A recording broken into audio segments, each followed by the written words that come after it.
Minister of Australia, Scott Morrison, who has just tweeted and has said that he will be holding a meeting with the Indian Prime Minister via video link that is to happen this week. But he's also tweeted pictures of homemade Indian snack and delicacy, that is samosas, where he's calling them as Scott Mosas, according to his name. But let me also go across to Abhishek Kapoor, our executive editor, who is joining us. Well, this is on a light note, rather, Abhishek. The two leaders also enjoy a very warm relationship. And looking at the current scenario, there is a bilateral that is to happen next week, though Scott Morrison will not be able to share his vegetarian samosas with the Indian Prime Minister.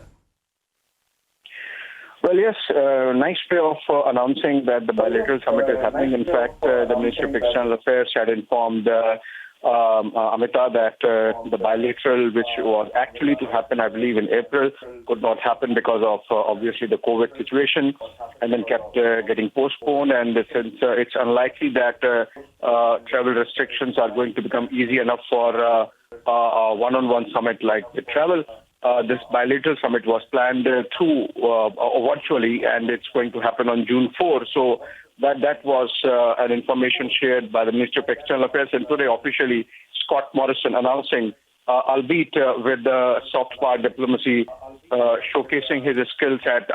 He has not explained whether he himself has made those samosas, and he's calling them eskomosas, which means there is a bit of a suggestion that maybe Scott Morrison has made those samosas. That's why they're eskomosas. So it would be interesting to find out whether that was actually the case once the two leaders meet via video conference, which has almost become a norm. We have seen how SAARC summit happened virtually, and then we had G20 summit happening virtually, and most likely WHO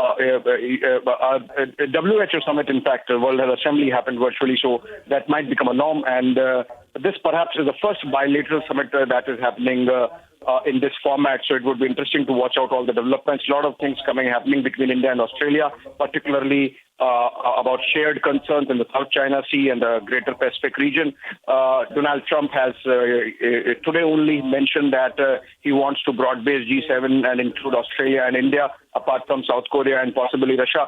So it would be a very important summit, and albeit virtually, as has been announced earlier by the MEA and now today officially by Scott Morrison, Prime Minister of Australia. Well, he was to travel to India in January for the summit, but he had to put off his visit because of the wildfires that had ravaged most of Australia.